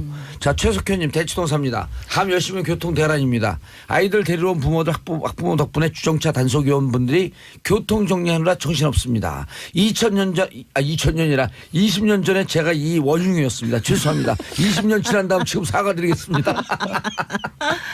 아, 진짜 답이 없어요. 김경용 강남 학원이 잘 가르친다는 선입관 버려야 하는데 대치동에서 가르치던 선생님 지방 가면 실력은 똑같은데 점점점. 이게 아까 말씀드렸잖아요. 강남의 학원 공포 마케팅과 네. 부동산 업자들과 연결되어 있어요. 아, 연결돼 있습니다. 뭐 언론도 연결돼 있고, 예, 언론도 광고도 연결돼 연결돼 있고, 광고 연결되어 있고. 예를 들어 그 보수 언론지에서 네. 계속 부동산 정책 갖고 부동산 키워서 경제 활성화 돼야 된다. 왜냐하면 지금 광고의 대부분이 부동산과 부동산과 아니, 건설 큰 자체에서 오니까 구찌는 다 건설사에서 그럼요. 오기 때문에. 그렇기 구찌는 때문에 일본 그런 거야. 말인데요. 아, 그런가요? 큰 덩어리. 큰 덩어리는 그쪽에서 오기 때문에. 아, 이거 근데 하여튼 악순환을 좀 깨고 조금이라도 선순환 쪽으로 가게 하는 거를 노력을 해야죠. 그리고 그나마 그렇게 선순환을 갈 수 있었던 것은 뭐냐면 보세요. 부동산도 6년 동안 부동산 재건축 초과이익 환수제 6년 동안 유예했잖아요. 네. 댐 물을 막아놨던 게 터지니까 뻥 그렇죠. 터지면서 난리가 난 거예요. 그런 거예요. 자, 또 통일 문제, 남북 문제 보세요. 9년을 막아놨어. 그러니까 이 불통 정권 그 두기 오면서 나라가 절단이 난 거예요. 이게 정말 절단난 거예요. 이명박근혜 정부 동안에 그 강남의 집값을 갖다 떠받치기 위해서 했던 일들, 금융 풀어준 거, 풀어준 거예요. 그게 풀어준 거. 지금 지금 다 문제가 LTV, 일어나고 DTI 있잖아. 다 그래갖고 아니 가계 대출 빚내서 늘어난 거. 집 사라 해갖고 글쎄 말이야. 1,400조 가계 부채. 네, 맞아요. 그리고 전세 대출 해줘가지고 전세값은 또 올려놓고 뭐 이런 것도 근데 있잖아요. 이러다 보니까 끝났네. 이 뉴스 교육과 하나씩 집 얘기 하고 나오면 끝났네. 정말. 아유, 재밌었죠? 예. 자주 나오실 거예요? 아니 최민희 의원님 어떡할까요? 최민희 의원님의 오늘 향배에 달려 있습니다. 예, 최민희 의원님도 먹고 살아야지. 자, 세 분 인사하시고요. 네, 자, 고맙습니다. 예. 안녕. 예, 감사합니다. 광고 듣고 저는 4부 정치쇼 4부 순서 시작하겠습니다. 뉴스의 이면을 파헤치는 여의도 미신타파 심리분석의 달인 정신과 전문의 최명기 원장님. 네, 최명기입니다. 반갑습니다. 문화비평, 시대비평, 뭐든지 비평 경희대 이태경 교수님. 네, 반갑습니다. 기분 나빠서 이렇게 무성의하게 소개하는 아니, 거예요. 오늘 보니까 최민기 원장님 이름이 정말 좋네요. 명기. 이제 알았어? 이제 알았어. 명기 무슨 명기죠? 방송 심력 걸리고 싶어 이 양반이 지금 무슨 얘기를 하고 있어. 정말 깜짝 놀랐네. 나 지금 모르고 있었어. 네. 제가 관용으로 받아들일게요. 넓은 마음으로. 아, TV 옛날 프로 있었잖아. 진기명기. 네, 진기명기. 그것도 제가 넓은 마음으로 받아들이겠습니다. 동생분 성함이 진기세요? 그것도 제가 넓은 마음으로 야. 전부 우리 시대에 가장 이 교수님. 필요한 그 관용과 이 용서로. 교수님, 진기명님 진기가 형이죠. 어떻게 아니, 동생을 동생이야. 앞에 할 때도 있죠. 그래요? 네. 아, 그 영어에서는 제 남동생 이름이 앞으로 오니까. 예, 제 남동생 이름이 택민인데 택민 택관 그렇게 이야기할 수 있죠. 그게 무슨 관계야? 뭐 아무 죄송합니다. 자, 속보 떴습니다. 조윤선 블랙리스트 1심에서 집행유예로 나왔었는데요. 2심 징역 2년 180일 만에 법정 구속됐습니다. 기존에 한 6개월쯤 살았으므로 앞으로 한 1년 6개월 정도 남았는데요. 두 번째 징역은 지옥문을 들어가는 것보다 고통스럽다. 네. 세 맞아요. 번째서부터 이제 인이박이 갖고 설설 들어가는데요. 그리고 겨울 추워요. 제가 듣기로는 예. 또 이 조현순 전 장관이 감옥 생활에 적응을 못한 걸로. 적응 못하려고 유명하죠. 그래갖고 잠 못 자고 네. 새벽에 잠 못 자면서 계속 10분 단위 5분 단위로 시간을 물어봤다라고 네. 하는 기사까지 나왔잖아요. 안타깝네요. 이건 이제 뭐 죄는 밉지만 또 사람 생각하고 그러게 되면 원래는 그런 짓을 안 했어야 되죠. 근데 서울구치소로 갈 가능성이 높죠. 서울구치소 소장님 조윤선 전 장관 같은 경우는요. 혼것방에 놓주세요. 독방 못 삽니다 이런 사람들은. 그렇지. 예. 그럴 수 있을 것 혼것방에 같아요. 놓주면 좀 살아요. 아, 네. 혼것방 중에서도 이제 그 이른바 범털들이 들어온 경제방에 그렇죠, 놓으면 그렇죠. 살 수 네. 있어요. 그래서 그런 건 징역 잘 적응 못하면 우리처럼 독한 사람들 그냥 사는데 독방 이런 분들은 좀 배려해서 왜냐하면 박모 전에 원내대표였던 분이 제가 면회를 갔더니 네. 독방을 못 살아갖고 6개월 만에 홍고방으로 옮겨달라고 해서 홍고방 살면서 좀 잘 적응했다 이런 얘기를 하더라고요. 독방이냐 홍고방이냐 하는 것은 대체로 교도소장 재량이기 때문에. 네. 자, 이태광 교수님 깨알 같은 징역은 어디서 사셨어요? 깨알 같은 조언이는 예, 좋은이죠. 왜냐하면 사람을 살려줘야 되니까. 저는 징역 안 살았습니다. 며칠 살았다면서요? 그건 뭐 구치소죠. 그래요? 근데 왜 저한테 징역 갔다 온 민주투사인 것처럼 폼을 잡으세요? 저는 그런 적이 없습니다. 아니 여기 민주투사도 아니죠. 어깨 딱 저런 얘기할 때 어깨 짐이 딱 있는 것 같아. 근데 저는 386 세대 1987 영화 때문에 막 전부 다 나오셔가지고 이렇게 막 광파는데. 정은하시고 그러시는데 네. 슬펐어요. 왜냐하면 제 친구들이 사실 좀 불의의 몇 학번이죠? 그걸로 많이 죽었으니까 86학번인데 군대에서 의문사로 많이 죽었죠. 특히. 의문사도 많고요. 또 뭐 스스로 목숨을 끊기도 하고 많이 있어가지고 사실 좀 저는 그 추억은 굉장히 마음이 아파요. 그래서 사실 제가 뭐 민주투사님 이 말하면 좀 부끄럽습니다. 우리 지금 그 박종철 열사, 이한열 열사 다시 조명됐지만 제가 늘 가슴 아프게 생각하는 게 86년인가요? 86년에 8호학번 서울대 이재호 김세진 네. 징집 반대, 네네. 그다음 그 군사훈련 반대하면서 그 분신해서 스스로 목숨을 끊은 그렇죠. 대학교 2학년 때. 야. 좀 안타깝지만 그분들 얘기도 영화로 좀 나왔으면 좋겠어요. 네네. 사실은 그분들 영화가 나와야 되는 거죠. 예. 그게 사실 이제 80년대를 서울대는 추모비가 보여주는 건데. 그 아크로폴리스 광장에 추모비가 있는 거로 저는 알고 있는데 뭐 확인은 안 해봤지만 그렇게 우리 기억에 사라지면서 민주주의를 위해서 목숨을 바친 분들이 너무도 많거든요. 그 지금 살아있는 분들이 저도 1987 갖고 광을 좀 팔았는데 광 팔지 말아야겠네. 이태광 교수. 과거의 회상은 예. 뭐 좋습니다. 그러니까 우리가 또 민주주의의 그런 거를 살펴보는 것도 좋은데 너무 또 과거의 이야기를 또 가져오셔가지고 이야기하시면 또 현재는 또 달라졌잖아요. 예. 특히 2030들 같은 경우는 많이 다르죠. 음. 그래서 오늘 본론으로 들어가면 결국 좀 달라진 온도. 아하. 이것이 대표적으로 저는 북한에 대한 태도들도 지금 특히 통일에 대한 태도들도 많이 달라졌다. 현송을로 들여다보는 북한의 지도층이다. 그래서 이게 현송월 씨가 지금 왔잖아요. 예, 이거 저희 관심 많아요. 그 현송월 씨를 보면서 저도 깜짝 놀랐어요. 제가 생각하지 못해. 저도 이제 북한에 대해 좀 많이 공부를 해가지고 많이 안다고 생각을 했는데 상당히 좀 다른 이미지의 북한이 왔더라고요. 현송월 씨를 통해서. 그래서 뭐 모란번 악당을 만들고 저기 뭐 김정은 새로 이제 지도 체제를 구축하고 이러면서 북한이 변화했다는 이야기는 제가 많이 들었는데 예를 들어 제 친구들 같은 경우 평양 갔다 온 친구들이 많이 있습니다. 예. 미국 친구들. 외국 친구들은 갈 수 있어요. 그리고 갔다 와가지고 사진을 찍어서 저한테 보여주고 그랬었는데 걔네들이 제가 북한에 못 간다는 사실을 알고는 깜짝 놀라더라고요. 한국 사람들은 못 가는 거죠 북한에. 그렇죠. 사실은. 그래서 이제 그 굉장히 많이 바뀌었다라고 저한테 이야기를 해주고 그 막 새로 올라간 신시가지 우리처럼 자기들은 이제 강남 평양의 강남이죠. 그런 걸 건설한 모습을 찍어서 보냈는데 상당히 그 디자인이나 이런 것들이 굉장히 이국적이고 굉장히 놀라웠어요. 그러니까 제가 보면서. 근데 현송월 씨가 내려와서 하는 행동들 이런 걸 보면서 상당히 저 자신감은 어디서 나오는 걸까라는 생각이 좀 드는 거예요. 그러니까 북한이 가지고 있는 어떤 자신감 물론 뭐 그 안에는 불안감도 있겠지만 상당히 이제 그런 부분들을 현송월 씨가 뭐 기획을 했든 안 했든 간에 보여줬다는 생각이 들고 뭐 올 때 보시면은 막 지금 뭐 들고 온 백이 얼마나 뭐 이렇게 여러 가지 지금 보도들이 나왔는데 사실 좀 놀라운 거는 현송월 씨가 지금 나이가 얼마인지에 대해서도 지금 정확한 보도가 없어요. 그러니까 많은 것들이 보도가 됐지만 정확하게 말하면 이 현송월 씨가 누구고 또 어떤 뭐 출신 배경을 가지고 있고 또 어떤 그 자격으로 와가지고 이런 것들을 둘러보고 있는 이런 거에 대해 다 추측만 있고 정확하게 누군지를 지금 알 수가 없거든요, 우리들이. 그런데 와서 이제 하는 행동이나 이런 것들을 보면 굉장히 자신만만하고 어떤 그 북한 파워 엘리트의 어떤 멘탈리티를 보여주는 이제 그런 것들이 많이 보였죠. 그래서 상당히 저는 좀 흥미로워서 특히 그 걸어오는 모습이라든가 예. 굉장히 당당하게 걸어왔다든가 저는 놀라운 게 뭐냐면 한번 생각해 보죠. 한국에 현송월 씨 정도 나이대에 있는 사회 지도층이 과연 있는가도 저는 사실 물음이고요. 현송월은 나이가 몇이? 알 수가 없어요. 지금 30대라는 설부터 해가 40대까지 있습니다. 30대 중반부터 40대 중반까지 설이 있는데 나이도 정확하게 지금 뭔지 모르고 있죠. 그리고 뭐 30대일 가능성이 높지 않아요? 저도 30대로 들었어요. 그런데 갑자기 지금 72년생이라는 말이 나와가지고 72년생으로 지금 다시 또 정정이 되고 있던데 와서 했던 발언들도 되게 웃깁니다. 72년생 치고는 많이 어려 보이는데요. 그럼? 저도 한 30대 중후반이 아닌가 싶어요. 그리고 일단 모란봉 악단이 생긴 지가 얼마 안 됐고 그게 단장이거든요. 예. 모란봉 악단이 뭐냐면 10인조. 정확하게 말하면 이제 북한의 걸그룹이에요. 북한의 걸그룹이고 뭐 그중에 뭐 보천보 전자악단 이런 게 있었지만 그거보다 훨씬 더 어린 나이대에서 지금으로 치면 팝송 같은 것도 막 연주하고 그리고 우리가 생각할 땐 깜짝 놀랄 정도로 이렇게 파격적인 의상으로 예. 무대 그 춤도 추고 그렇게 하는 사람들이거든요.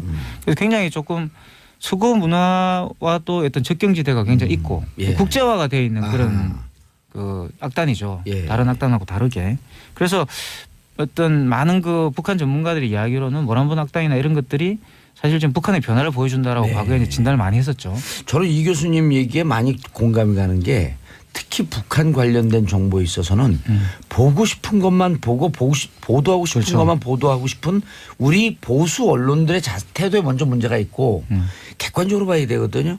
2016년에 제가 월스트리트 저널 당시 이제 봤더니 북한 과학자 거리 이른바 그게 강남이거든요. 그렇죠. 북한을 치면 평양에 과학자 거리에 가서 커피를 마시고 있는데 커피가 4,000원 5,000원이란 얘기예요.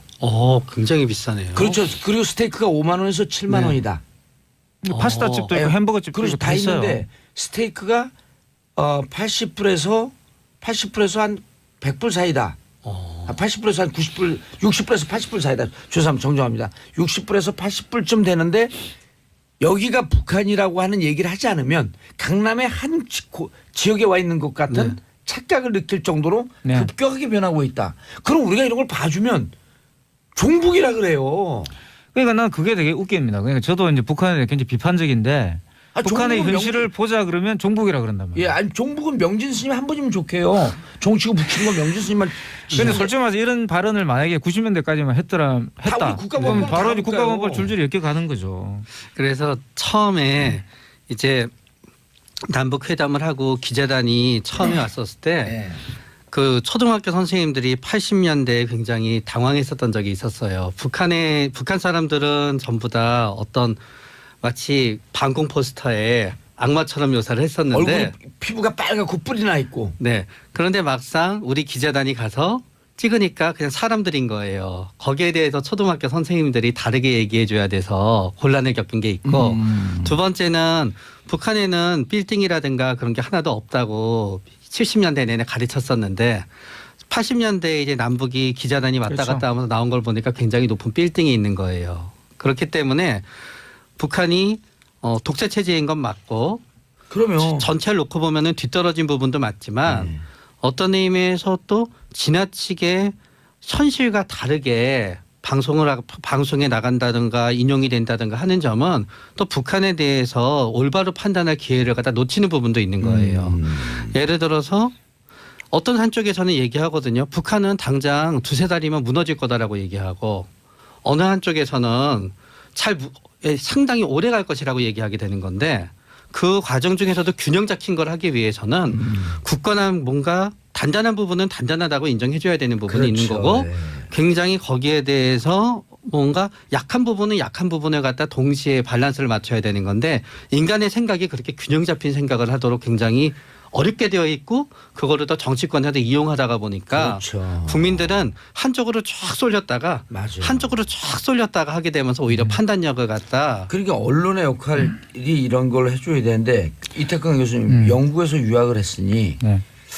영국에서 유학했던 장하준 교수 있잖아요. 네. 지금 장하준 교수도 계시죠? 예, 옥스퍼드 대학에 아, 계신가? 케임브리지 대학에 케임브리지. 있습니다. 뭐 사다리 걷어차기 네. 그 뭐 이런 등등의 이제 책을 쓴 분인데 이분이 80년대 영국으로 유학을 갔는데 자료를 보니까 코리아 그러고 인덱스가 인용된 게 이렇게 많더래요. 근데 그 인덱스 인용된 통계를 봤더니 우리나라 경제가 이렇게 좋았었나? 근데 그때 인용된 게 보니까 다 북한의 경제 상황. 노스 코리아죠. 노스 코리아였단 말이에요. 그리고 또 통계를 들여다봤더니 적어도 70년대 후반, 80년대 초반까지는 경제적으로도 대한민국보다 낫었다. 라고 하는 통계를 보고 제가 깜짝 놀랐다는 거예요. 그래서 보통 방금 얘기하신 1980년을 갖다 어떤 경제가 다시 비약하게 경제의 차이가 나게 되는 분기점으로 보게 돼요. 아, 남북이? 네, 사실은 북한과도 그렇지만 우리는 옛날에 체코나 폴란드나 아니면 헝가리가 우리보다 못 사는 나라인 줄 알면서 살았었어요. 70년대 내내. 70년대는 좋았죠. 60, 그러니까 70년대까지. 그 나라가 잘 살았는데 예. 우리가 학교에서 배울 때는 헝가리나 체코가 우리보다 못 산다고 생각하면서 배웠었어요. 오히려. 왜냐하면 소련이나 동구권 국가가 우리보다 못 살아야지 이게 논리가 형성이 되는 거잖아요. 그런데 나중에 개방이 되고 알고 나니까 그 나라가 그 시절까지는 우리나라보다 굉장히 체코 같은 경우에는 굉장히 잘 살던 나라였지요. 헝가리도 굉장히 잘 사는 나라였고 비슷하게 북한도 1970년대 중반까지는 훨씬 비교했을 때 개발이 잘된 부분, 계획적 개발이 잘된 부분이 많았었고 그렇기 때문에 또 많은 조청년들이 그런 부분을 믿고 또 가서 또 슬픈 운명을 맞이하게 되기도 하고 그런 거였지요. 그 당시까지. 그러니까 이제 편견을 걷어내고 보시면 우리에게 알려져 있는 사실만 가지고도 다시 한번 생각을 해볼 필요가 있습니다. 북한에 대해서. 한번 보십시오. 일단 지금 김정은 나이가 지금 30대잖아요. 그리고 리설주 자기 부인 나이가 29, 20대예요. 그리고 여동생 김여정이 지금 31 그러니까 30대죠. 그리고 누나이자 또 이 김정일의 맏딸인 김설송이 있는데 40대 초반이에요. 그리고 지금 현송월도 지금 30대에서 40대 정도 보고 있지 않습니까? 이 사람들이 지금 북한 권력의 핵심부예요.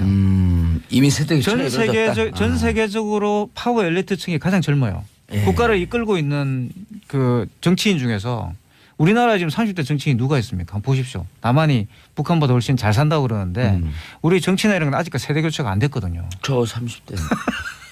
정신은 30대. 근데 여하튼 뭐 저는 뭐 이렇게 30대만 있어야 나머지 다 없애야 된다 이런 뜻이 아니라 그런 것들을 봤을 때 가장 지금 지도층이 젊은 나라 중에 하나가 된다는 아이러니하게도 북한은. 예. 근데 저런 나라가 어떻게 그러면 이제 그러면 지도층이 젊어진 나라라는 뜻은 무엇을 의미할까? 뭐 이런 것들 고민해 봐야 된다는 거죠. 뭐 그게 잘 됐다 못 됐다 이런 걸 떠나가지고. 근데 이제 그런 내용들이 언론에서 다뤄지지 않는다는 그러니까. 거예요. 아, 이번에 패션도 아주 인상적이었어요. 모피를 입고 왔는데. 그리고 그 패션을 이렇게 갖다 놓으면 압구정당이나 청담동 네. 이런 데서 다녀도 전혀 손색이 없을 정도에. 그러나 그 패션에는 양면성이 있는 것 같아요. 예. 한쪽 면에 있어서는 어떤 의미에서 국민들은 저렇게 못 사는데 저렇게 입고 다녀도 되지라는 면에 있어서는 부정적인 면이 있는 반면에 반대로 그 패션을 보다가 보면 굉장히 이 사람의 개인적인 취향들은 서구지향적인 거예요. 그러면 이제 개방에 대한 신호가 있을 수도 있지만 또 그 패션을 보다 보면 이런 생각이 들어요. 우리나라는 대통령 선거에 이제 했을 때 시계라든가 뭐라든가 영부인이 명품만 나타나면 난리가 나잖아요. 확실히 북한은 아직은 여론 통제가 되는구나. 그렇기 때문에 예를 들어서 통제국가니까. 근데 인민에 전혀 맞지 않는 그런 옷을 갖다 하더라도 아니 근데 어떤 데서 그거는 인민들이 한국도 신경도 쓰지 마찬가지예요. 않고 통제도 가능한 부분이 있구나. 그래서 이 패션도 확실히 긍정적인 면과 부정적인 면을 동시에 갖고 있는 것 북한 같아요. 실정은 좀 다 보여주고. 아니 근데 우리도 마찬가지. 그러니까 북한 특권층을 예. 보수들이 막 이렇게 비난을 하시잖아요. 그런데 한국은 안 그렇나요? 한국은 제가 뭐 강남 가보면은 뭐 감히 꿈꿀 수 없는 그러니까 너무 천양기차잖아. 그렇죠. 솔직히 말해서. 그럼 우리나라는 그런 특권층이 없나? 있잖아요, 우리도. 아, 예를 들어서 우리 언론에서 최 원장님 언론에서 북한에서 온 그 세터민들 이주민 그 대한민국으로 이 세터민들이 경우에 따라서 이런 얘기를 해요. 야, 이거 잘 사는 나라인 줄 알고 왔더니 그렇죠. 잘 사는 사람들은 소수고 못 사는 사람들은 너무 못 살고 양극화가 너무 심한 사회에서 북한보다 살기 힘들다. 이런 얘기를 하는 사람들 있거든요. 진짜 만나면 이런 거 보도하면 종북이죠. 큰일 나는 줄 알아. 왜냐면 이런 거 객관적으로 보도하면 왜 안 되죠?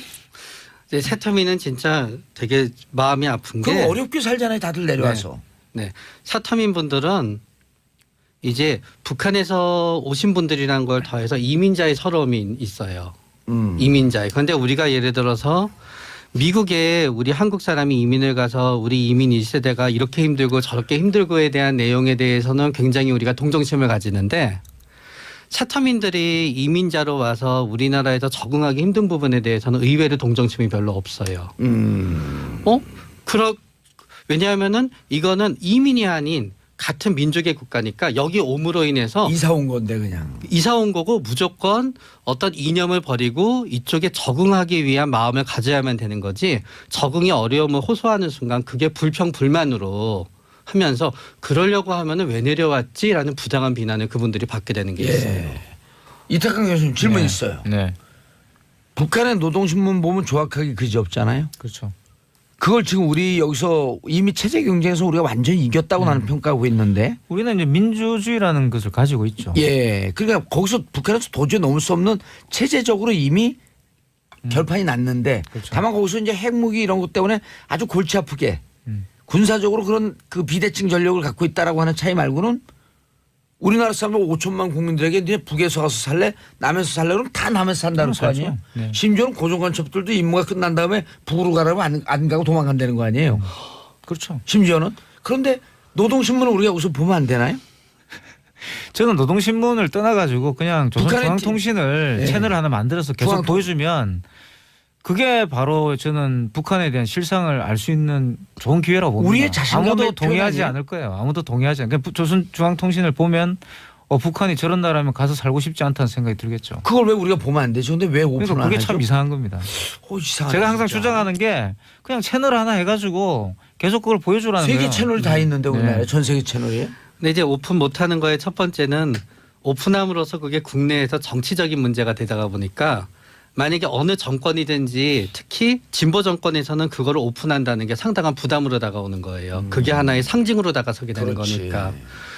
그런 다음에 또 그거를 오픈한다는 거는 결국 그 안에 있는 내용에 대해서 전혀 우리 정권이라든가 통일부가 동조하지 않음에도 불구하고 오픈했다는 것 자체를 그 내용에 동조하는 거로 받아들여질 수 있기 때문에 네, 어려운 거예요. 알겠습니다. 한송이님, 저 국민학교 때, 국민학교 때 보니까 연식이 이미 이제 40 중후반 넘어갔죠. 초등학교라고 그러지 않은 거 봤더니. 저 국민학교 때 북한 어린애들 타가수에서 집단 육아하는 비정한 정치 체제라고 배웠습니다. 그런데 우리가 지금 돌도 안 된 애들 어린이집에 보내고 있잖아요. 한송이님이 이름도 그렇고 약간 종북 같기도 한데. 자, 어제 한 보수단체에서는 현성원이 서울로 오자마자 인공기로 불태웠는데 이런 현상 어떻게 봐야 돼요? 저는 참 이게 이제 보수가 정말 과거 체제에 대한 향수를 가지고 네. 있는 거 아닌가 생각. 저는 제 같았으면 차라리 거기서 반모피 시위를 했을 것 같아요. 진짜 보수단체 예. 머리가 좀 돌아갔으면 오. 모피 코트 입고 왔잖아요. 그렇죠. 그러면 지금 동물보호단체에서 동물보호단체처럼 나오셔가지고 이제 이 다 벗고 다 이렇게 벗고 모피 나체로 반모피 시위를 했으면은 동물을 살려주자. 훨씬 더 이러면서. 많이 이제 주의를 끌지 않았을까. 거기서 뭐 인공기를 태우고 이러고 있으니까 이거는 뭐 야, 황당무계한 좋은 거죠. 생각이 있어요. 그 보수단체에 이태강 교수가 참여하는 거야. 그러니까 보수가 되는 거야 그냥. 저는 보수하고 생리가 안 맞습니다. 보수할 그래요? 게 없어요. 보수할 게. 전 보수주의자인데 여기서 얘기하는 보수는 BOSS 보수주의자. 저는 그래 지킬 게 별로 용꼬리보단 없어가지고. 뱀대가리가 좋다. 가진 게 없어요. 저는. 좋은 자세예요. 최민기 원장님 우리 쟤도 너 정신병원 지금 상담을 좀 받아야 되겠는데 아닙니다. 고객으로 바라보시는 것 같아요. 상담 받을 애가 들이면 정신 둘이 저러고 있나? 네, 저는 사실 공연 전에 이런 그 보수 단체의 이런 반응보다도 예. 제가 가장 관심을 두는 거는 공연 후에 반응이에요. 일단 그 공연의 내용과 성공적으로 될 수 있을까요? 그게 참 어떻게 될지 알 수 없는 것 같아요. 아니 근데 예를 들어서 공연 내용 중에 사전 검열 하자 그러면 싫어할 건데 거기서 그 북한 체제 우수성이나 뭐 이런 걸 얘기는 할 거예요. 제가 보기에는. 근데 김일성, 김정은, 그 김정일 장군님, 위원장님의 위대한 뭐 이렇게 얘기하면 어떻게 대응을 해야 되나? 공연 딱 중지시켜야 돼요? 저는 뭐 그런 그렇게 사전 조율을 노골적으로 할 것 같지는 않고요. 아마 협의를 할 것이라고 생각하고 북한이 예를 들어서 저번에 북경 가가지고 이제 이 김정은이 제시한 그런 그대로 하지 않는다 이거 철수해 버렸잖아요. 그것도 현송으로 결정했잖아요. 예, 현송을 결정을 했는데 저는 그거하고는 사정이 좀 다르다고 봅니다. 지금 우리는 이제 같은 민족이라고 북한 사람들이 생각하기 때문에 현송월이 와서 이제 일방적으로 그냥 뭐 북경에 가서 우리가 초청받아가 공연한다 이런 게 아니기 때문에 그렇게 하진 않을 거라고 생각해요. 그래서 이 공연이 중요한 거예요. 북한이 어느 정도까지의 정치적 메시지를 내는지가 북한의 태도가 어느 정도까지 유연한지를 볼 수 있는 리트머스 시험지가 되는 거예요. 공연에서. 예, 알겠습니다. 그런데 벌써 끝났어요, 두 분. 예, 우리는 오늘 끝나는 대로 최명기 원장한테 정신감정 좀 받고요. 가야 되겠습니다. 상담 좀 해주세요. 네. 예, 자, 감사합니다. 두 분 인사하시고요. 네, 감사합니다. 저는 내일 10시 5분에 돌아오겠습니다. 평화 분위기가 조성되고 있습니다. 평화를 사랑하는 대한민국 국민 여러분 감사합니다. 땡큐!